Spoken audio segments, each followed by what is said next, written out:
Searching education के YouTube channel में आप सभी का स्वागत है। आज से हम जीके की एक नई सीरीज स्टार्ट करने जा रहे हैं। इसमें आपको रेलवे एनटीपीसी सीबीटी 1 जो कि 2020 और 21 में एग्ज़ाम हुए थे वही क्वेश्चंस कराए जाएंगे। और यह जो बुक लिया गया है यह है Rukmini publication railway GK volume 3। आप भी अपनी तैयारी को और बेहतर बनाने के लिए इस बुक से प्रैक्टिस कर सकते हैं, क्योंकि आने वाले दिनों में सीबीटी 2 और रेलवे ग्रुप डी एग्ज़ाम होने वाले हैं। इस दृष्टिकोण से यह प्रीवियस ईयर क्वेश्चंस काफ़ी मददगार साबित हो सकते हैं। तो चलिए शुरू करते हैं। पहला क्वेश्चन है, किसी पदार्थ की मात्रा को मापने के लिए निम्नलिखित में से किस इकाई का उपयोग किया जाता है? तो इस क्वेश्चन का आंसर होगा ऑप्शन बी, मोल। एक मोल जो बराबर होता है, एक मोल बराबर क्या होता है? 1/12 गुने कार्बन C612 के एक परमाणु का द्रव्यमान। ये बहुत ही इंपॉर्टेंट है, इसको आप याद रखिए, ठीक है ना। एक बार फिर से लिख देता हूं मैं। एक मोल बराबर होता है 1/12 कार्बन के C612 के एक परमाणु का द्रव्यमान, ठीक है ना। और इसमें एक और पॉइंट ऐड करना चाहेंगे। एक एवोगाड्रो संख्या होता है 6.022 इंटू 10⁻23 अणु या परमाणु या आयन, ठीक है। बढ़ते हैं अगले क्वेश्चन की तरफ। अगला क्वेश्चन है, निम्नलिखित में से कौन सा डीआरडीओ द्वारा विकसित एक मल्टी बैरल रॉकेट सिस्टम है? इसका आंसर हो जाएगा ऑप्शन सी, पिनाका। बात करें डीआरडीओ की, तो डीआरडीओ का फुल फॉर्म होता है डिफेंस रिसर्च डेवलपमेंट ऑर्गेनाइजेशन। वर्तमान समय में इसके अध्यक्ष हैं जी सतीश रेड्डी। ऑप्शन ए में है त्रिशूल। त्रिशूल कम दूरी का जमीन से हवा में मार करने वाला एक प्रक्षेपास्त्र है। इसका जो रेंज है, त्रिशूल का रेंज कितना है? त्रिशूल का रेंज है 0 से 12 किलोमीटर, ठीक है ना। इसकी मारक क्षमता कह सकते हैं आप, ठीक है ना। कितना है? 0 से 12 किलोमीटर। बात करें बी, धनुष की, तो धनुष जमीन से जमीन पर मार करने वाले प्रक्षेपास्त्रों में से एक है। इसकी जो मारक क्षमता है वो कितनी है?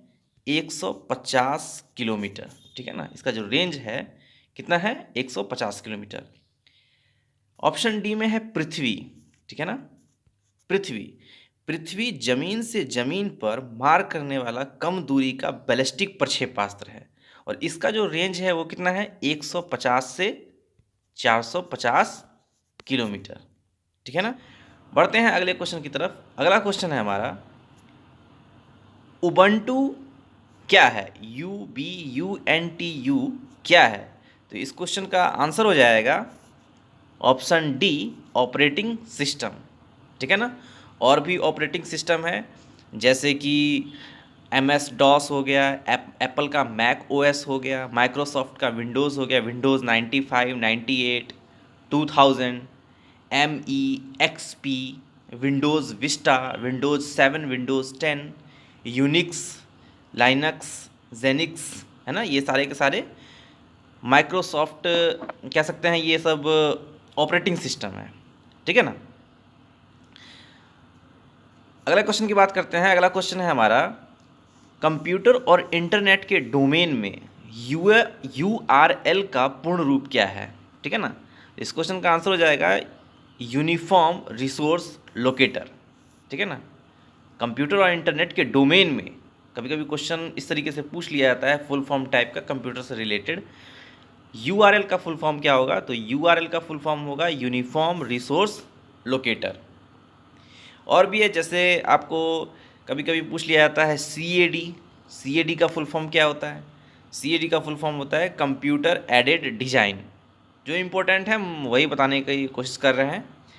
एक पूछा जाता है X, है ना, HTML, इसका फुल फॉर्म क्या होगा? Extensible hyper text markup language, ठीक है ना। इसका पूरा फुल फॉर्म क्या हो जाएगा, एक बार फिर से बता देते हैं। Extensible hyper text markup language निम्नलिखित में से कौन सहजीवी संबंध को दर्शाता है? इस क्वेश्चन का आंसर हो जाएगा ऑप्शन ए, काई, ठीक है ना। काई सहजीवी संबंध को दर्शाता है। यह कवक तथा शैवाल के साथ सहजीवी संबंध प्रदर्शित करता है, ठीक है ना।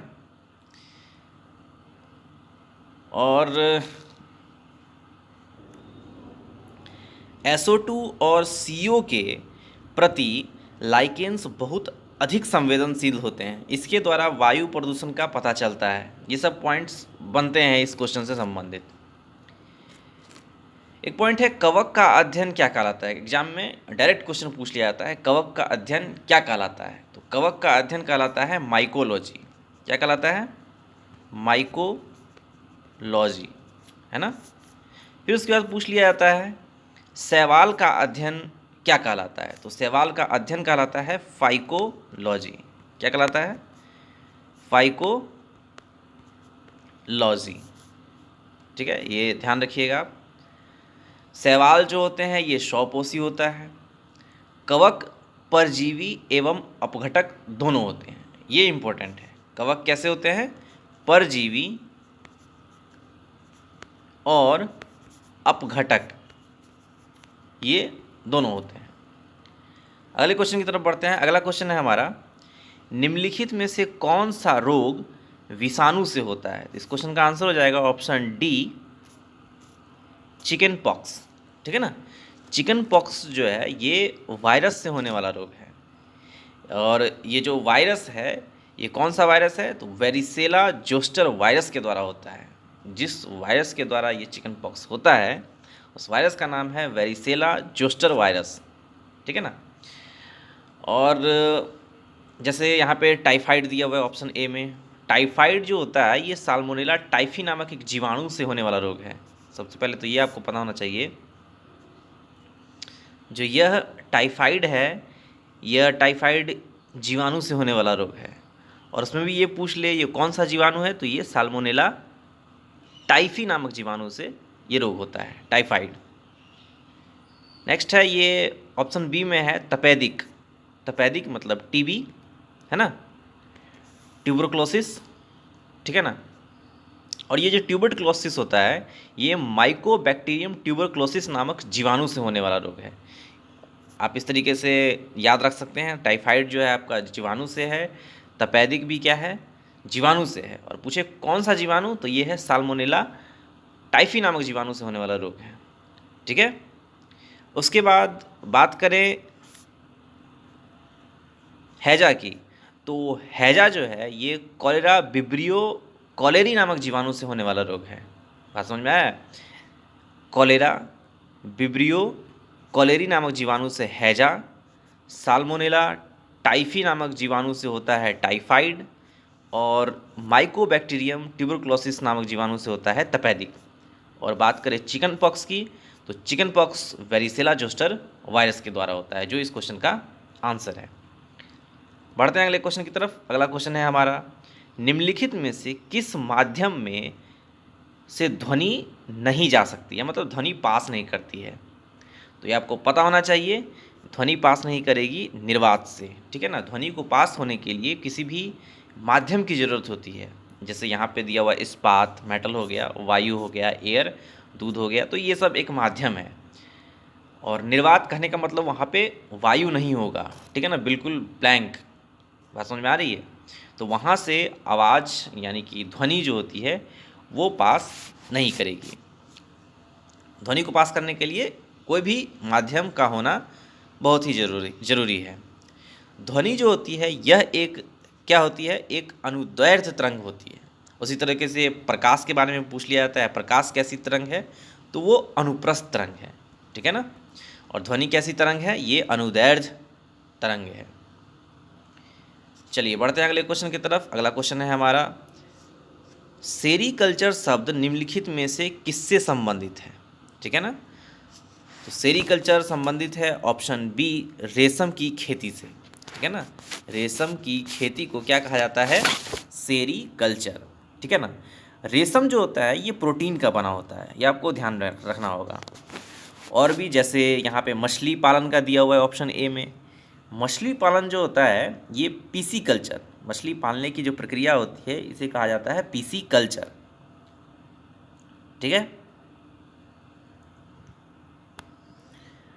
एपी कल्चर, एपी कल्चर में क्या होता है? तो एपी कल्चर में व्यापारिक स्तर पर शहद उत्पादन हेतु किया जाने वाला मधुमक्खी पालन कार्य तथा इससे शहद उत्पादन। एपी कल्चर में मधुमक्खी पालन, यहाँ पे ऑप्शन डी में दिया हुआ है, आप देख सकते हैं। मधुमक्खी पालन, इसमें इसका जो अध्ययन किया जाता है, उत्पादन किया जाता है, वो हो गया एपी कल्चर। हाइड्रोपोनिक्स एक और है। हाइड्रोपोनिक्स में यह मृदा रहित कृषि के अध्ययन का विज्ञान है। हाइड्रोपोनिक्स क्या है? जिसमें मतलब मिट्टी नहीं होता है, बिना मिट्टी के मतलब प्लांट को उगाया जाता है, दैट इज़ कॉल्ड हाइड्रोपोनिक्स।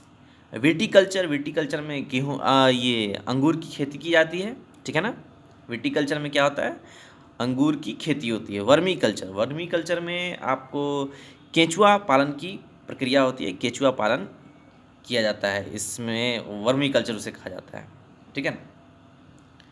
बढ़ते हैं अगले क्वेश्चन की तरफ। अगला क्वेश्चन है हमारा, यदि किसी व्यक्ति का द्रव्यमान पृथ्वी की सतह पर 60 kg है, द्रव्यमान कितना है? 60 kg है, ध्यान रखिएगा, बहुत ही इंपॉर्टेंट क्वेश्चन है। तो चंद्रमा की सतह पर उस व्यक्ति का द्रव्यमान कितना होगा? तो इस क्वेश्चन का आंसर हो जाएगा ऑप्शन सी 60 kg। आपको ध्यान रखना होगा, जो व्यक्ति का द्रव्यमान जो होता है वो पृथ्वी पर हो या ज़मीन पर हो, मतलब वो बदलता नहीं है, वो सेम रहता है। 60 kg यहाँ पे है तो चंद्रमा पे भी क्या होगा?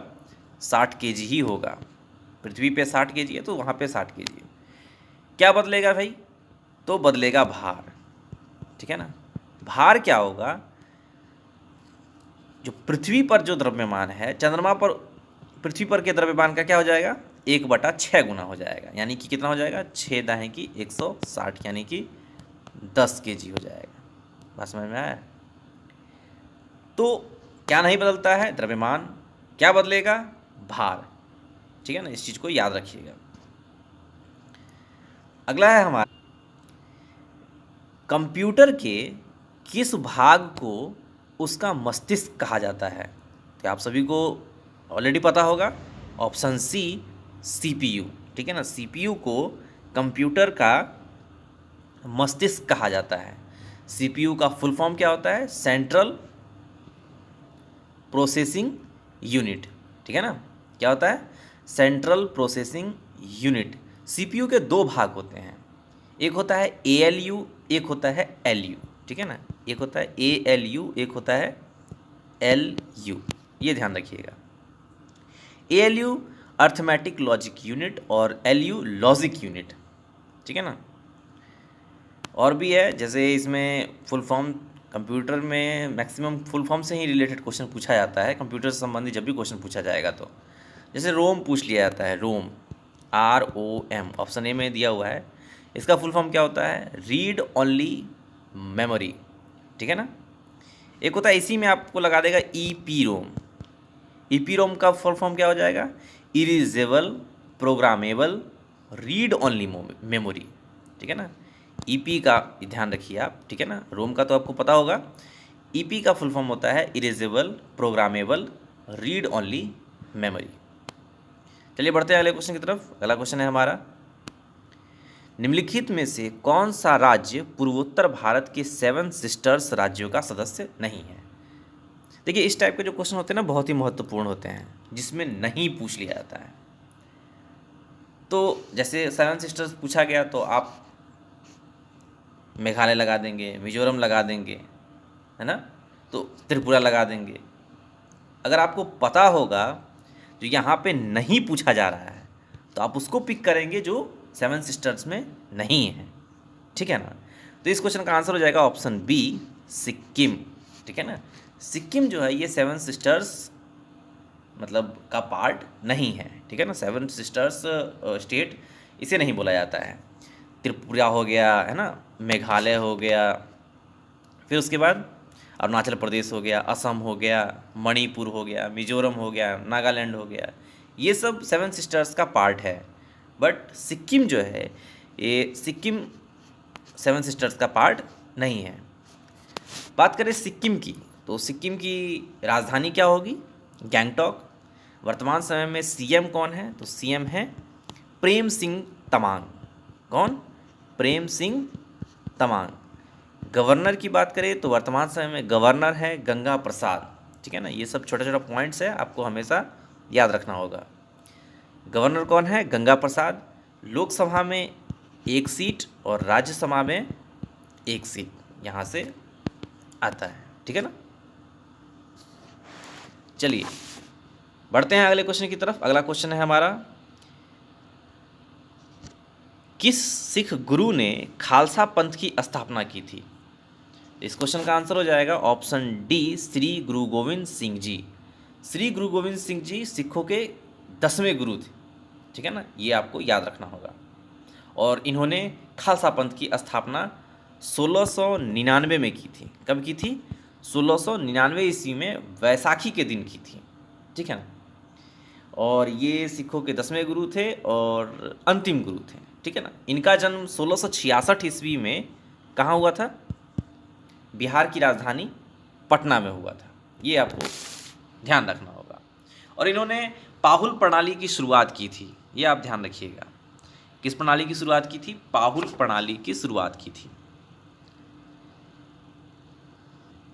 अच्छा, इसमें गुरुमुखी लिपि जो है, जैसे हम आप पढ़ते हैं ना देवनागरी लिपि, इंग्लिश में हो जाता है रोमन लिपि, उसी तरीके से पंजाबी में गुरुमुखी लिपि जो है, इसका प्रारंभ किसने करा था?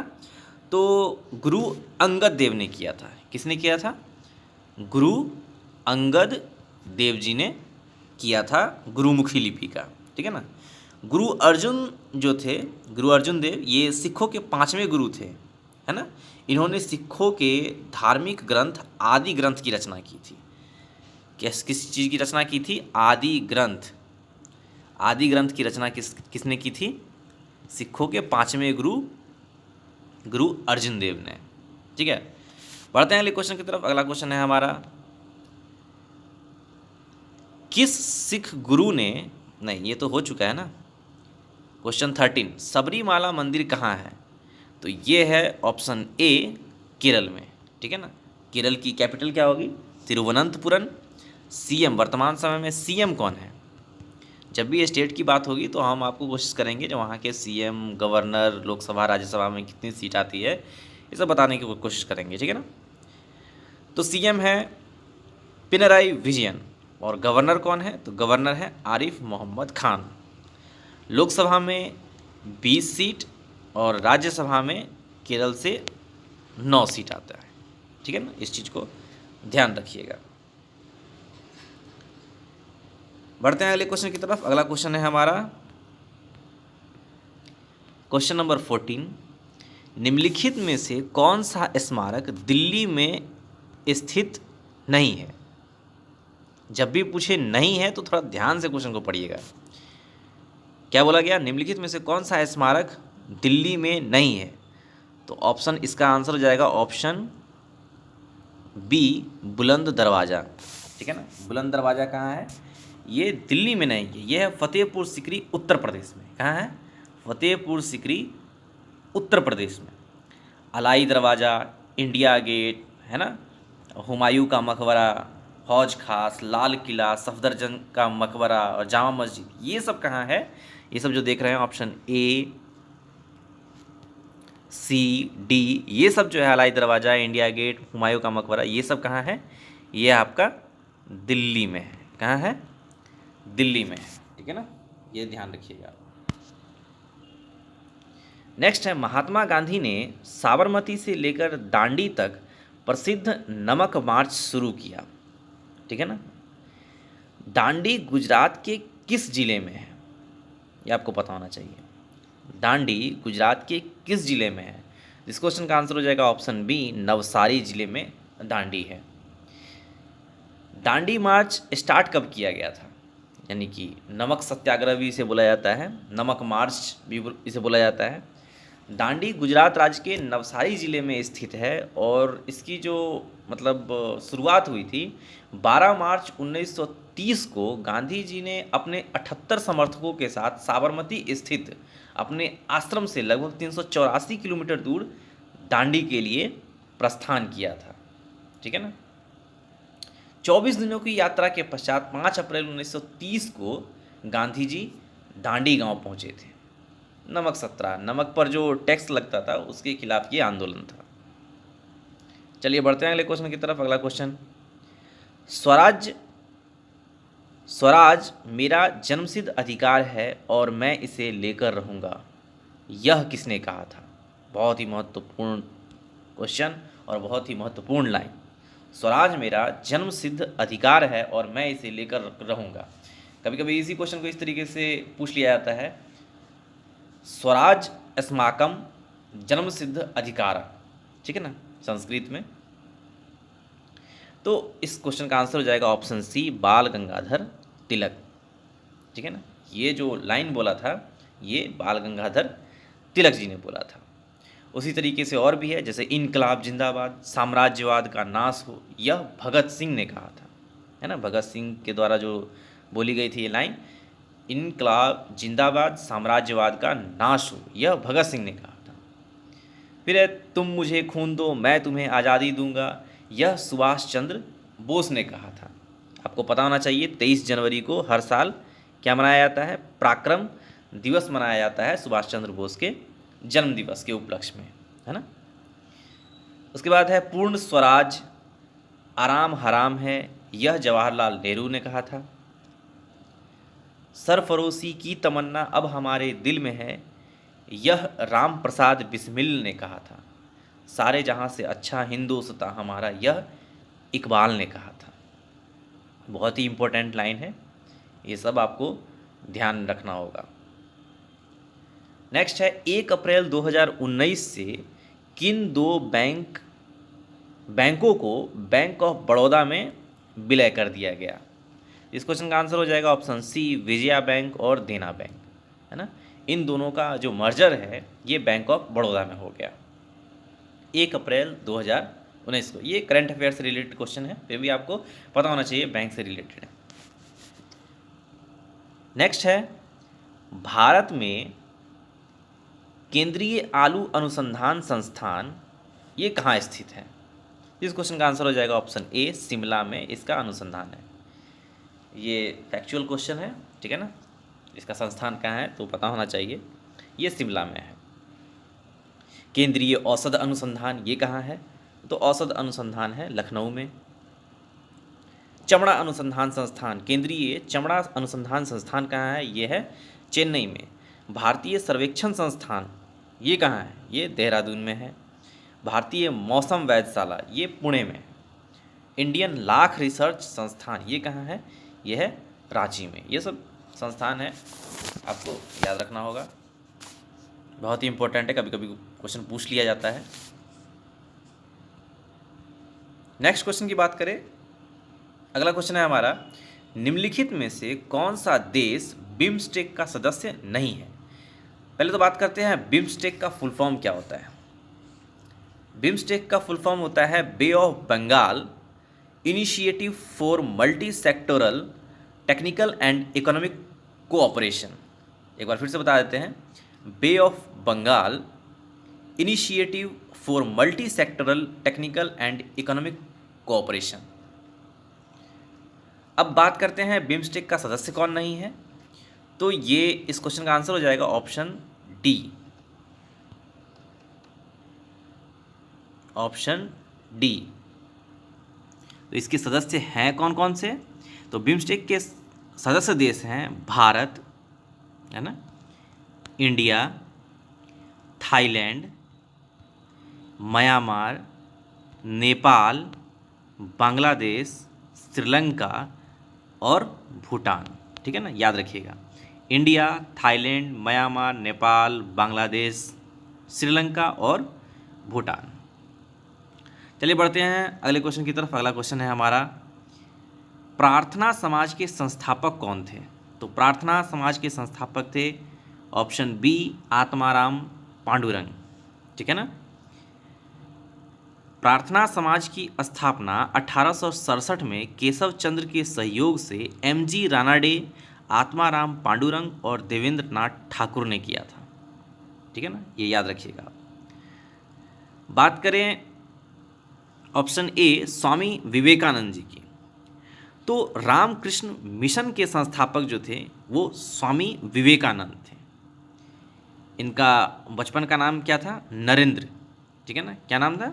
नरेंद्र, ये याद रखिएगा। शिकागो में इनका जो लेक्चर था वो बहुत ही ज़्यादा इफेक्टिव रहा था, ठीक है ना। नेक्स्ट है स्वामी दयानंद सरस्वती। स्वामी दयानंद सरस्वती आर्य समाज के संस्थापक स्वामी दयानंद सरस्वती थे, ये याद रखिएगा। नेक्स्ट है ऑप्शन डी में राजा राम मोहन राय। ब्रह्म समाज के संस्थापक कौन थे? राजा राम मोहन राय। ब्रह्म समाज के संस्थापक कौन थे? राजा राम मोहन राय। बढ़ते हैं अगले क्वेश्चन की तरफ। अगला क्वेश्चन है हमारा, इनमें से दक्षिण अमेरिका के कौन से दो देश स्थल रुद्ध हैं? बात करें स्थल रुद्ध की। स्थल रुद्ध का मतलब क्या होता है? मतलब चारों तरफ भूमि से घिरा हुआ, लैंड लॉक्ड, है ना, भूमि से घिरा हुआ, ये कौन सा दो देश है? तो इस क्वेश्चन का आंसर हो जाएगा ऑप्शन ए पराग्वे और बोलिविया।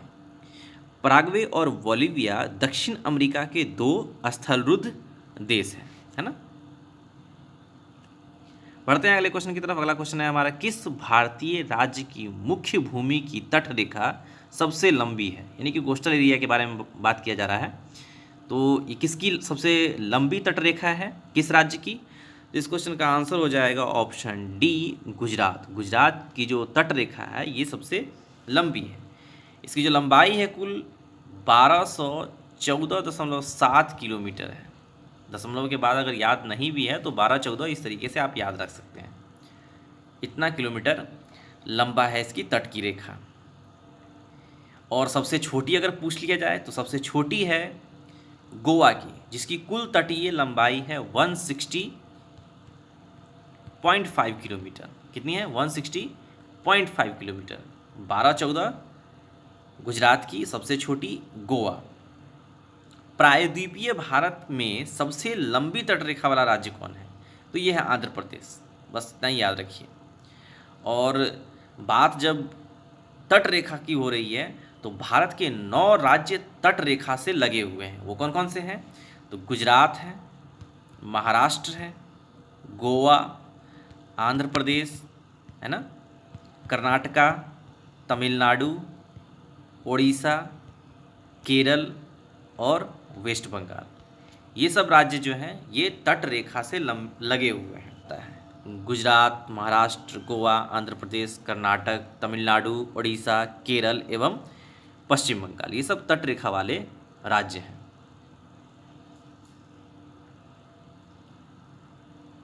नेक्स्ट है हमारा, निम्नलिखित में कौन सा दर्रा श्रीनगर और लेह को जोड़ता है?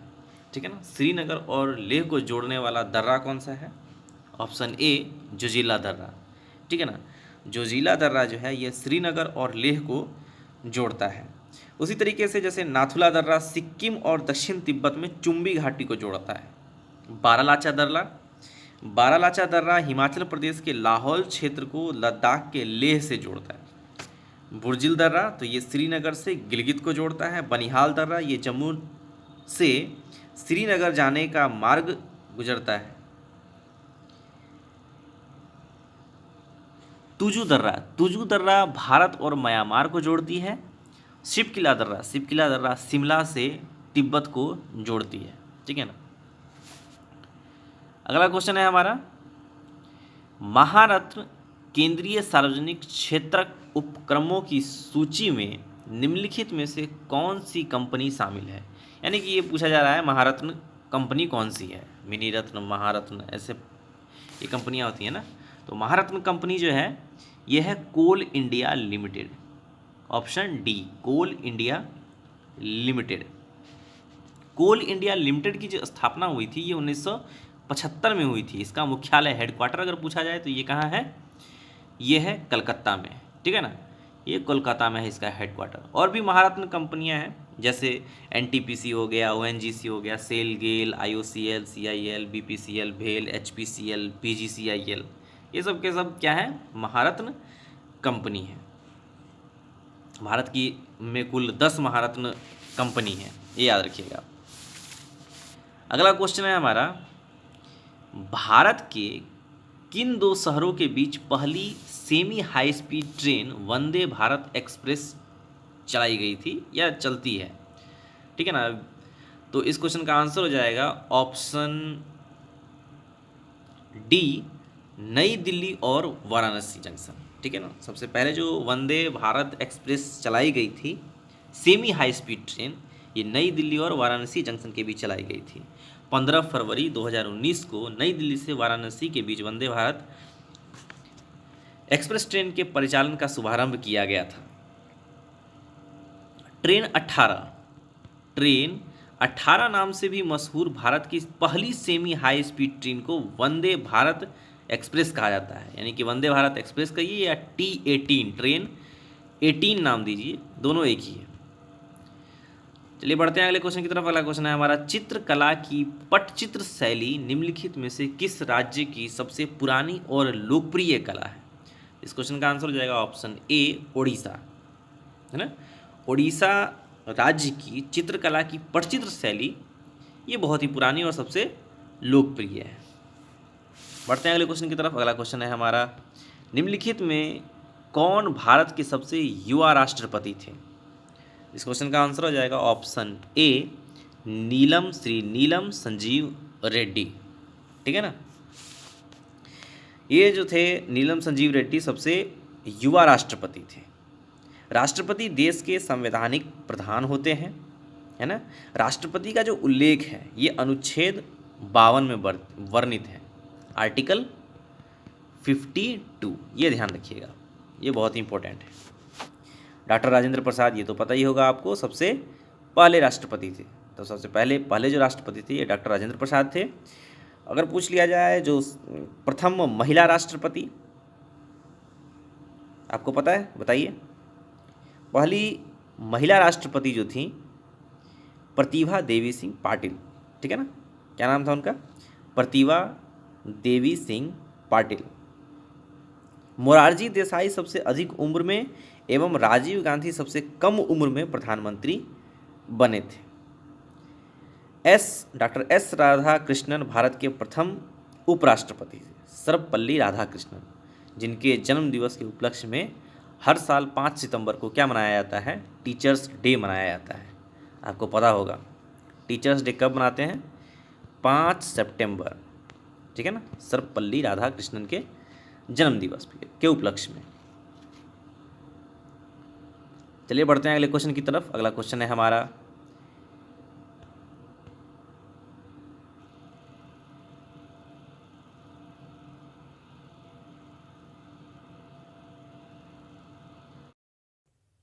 पानीपत का दूसरा युद्ध अकबर और हेमू के बीच किस वर्ष हुआ था?